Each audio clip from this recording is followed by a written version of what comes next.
Here you can see basically the difference in, and you got to take this here chart with a grain of salt, because this is an old chart that we done up when we were starting this. And we found that manufacturers the cable can make a huge difference. Like, for example, the 5/64 there, some of that Korea and China cable is breaking at like 400 pounds instead of 650 pounds. So the stuff that we're getting now is made in Canada, that we have at the Alberta Trappers Association. It's made in Canada, and it's got a lot better consistency. And we take and we test so many rolls, and when they come in, we'll take and cut a few feet off of them, and we'll test the breaking strength on them. If you're sourcing out quality, you almost need to go to a commercial industrial supply that supplies like wholesale to large companies that need like certain thresholds met as far as quality. And that's where you can typically source out your North American made stuff, which is going to be. It's what ATA does. Tries to, yeah. And it's a lot more expensive, but it's you don't have random issues with it. Yeah, that's what you're paying for. Yeah. So here you can see the components again, once again. And so this is what you're going to see. This is how, with Duncan, you're going to build a snare. You're going to have double furls, a washer, your trigger, your kill spring, another washer. And what that washer does there is it stops your kill spring from going into the breakaway and separating that breakaway so that it pulls apart. That's what that washer is designed there for. So, Corey Grover's, I like Corey Grover's pliers. I've got a set for setting your kill spring. So here is the pliers for Marty Senecker's that set the kill spring. So what you do is you open these as wide as you can, and the center of the spring you slide over the middle screw there, and then the outside of these springs go in here, and then you squeeze it together. There's the kill spring once again. I don't know what the new Magnums put out, but these first ones that Marty had tested and that, they were like 80 pounds, 85 pounds, somewhere in there, of extra pressure that was being put on the neck to tighten that snare. And usually when you catch a coyote or a wolf in that snare, that 5/64 cable will go so tight. In between the spring is about the only place that you'll be able to get at the cable to cut it. So you want to have good cable cutters, and you got to watch that stuff doesn't fly in your face. Okay. So that helps you gain an understanding. If you try and squeeze your kill spring yourself,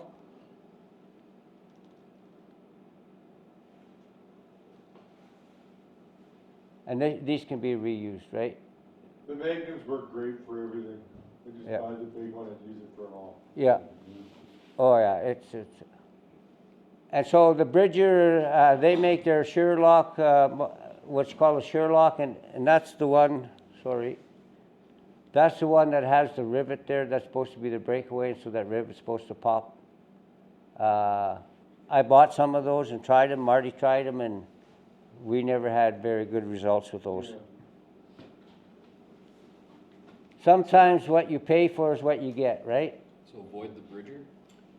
The Sherlock ones, where the rivet is the breakaway, right? I would exclusively source your snare parts from either Seneca or Lights Out Snare. Okay. Yeah. Exclusively. ATA doesn't sell? They do sell both, but those brands, because you can, especially if you go to Cabela's or whatever, there's all kinds of other snares out there. Strictly Lights Out or Seneca, and they all use the right material. Yeah. I'm going to go through ATA. Perfect. Perfect. That's what we like to hear. Should get Edmonton store. Right? Yeah. So I was talking a little bit about checking your equipment before you take and make your snares and stuff, here you can see, look at the scratches on this here lock. Marty Seneker bought 20,000 Korean locks for this new 5/64 cable when it come out on the market. And every one of those rivets never went all the way through. So I had to drill those rivets out and then put new rivets in. And I charged him $10 an hour.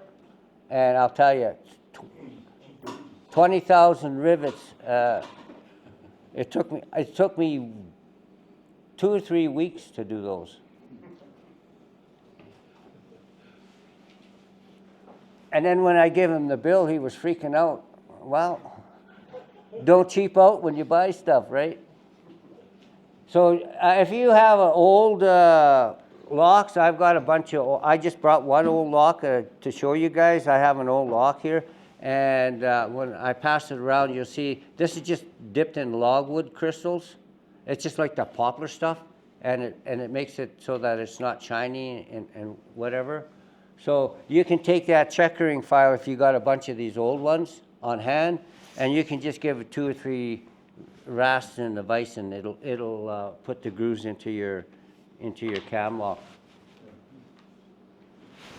But it's a lot cheaper and faster to go the other way. So there's your trigger, and some of the first triggers that Marty had were a lot harder to set off than that. And we found by trying them and playing around with them, instead of going across the front of the spring, to put it on the side of the spring, and they fired a lot quicker, a lot easier.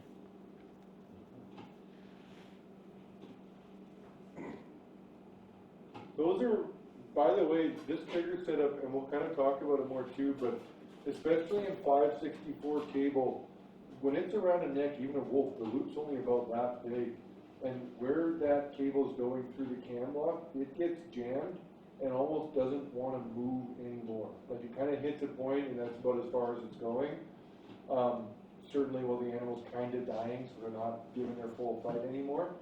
And that trigger, the only place you're really going to be able to get cable to travel further is up through the backside of the breakaway device on the spring side, because it's not kinked.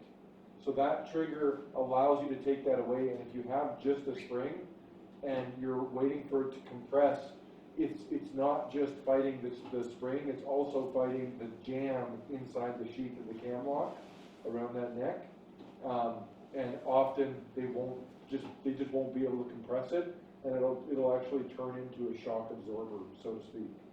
So that trigger really makes a big difference, a huge difference. Yeah.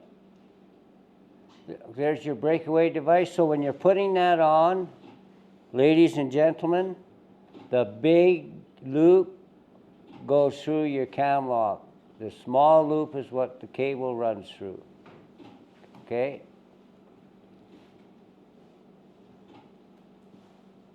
There's the collar support. It really makes a difference where you're hanging, because if you have your collar support on your number 9 wire up there properly, your lock is in the right position so that it can travel down that cable faster. If you're free hanging your snare, say off of a tree branch or whatever, you don't want to have that lock down near the bottom, right?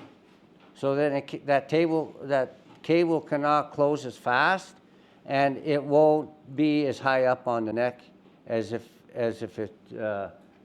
because it's hanging down and it's got to travel up, right, to lock. There's an inline swivel. Duncan's got one of the other types of swivels there. We'll show you guys when we turn the lights on there. Of course, there's the washers. We told you about the washers, what size the washers are. So that I'll leave this slide up while we're making the snare, and then you guys can look at that and see the way the components should be going.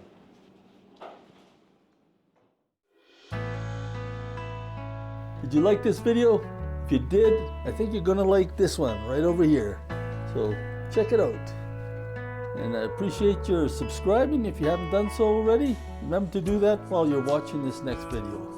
Click like, it all helps us out for this channel. Catch you next time.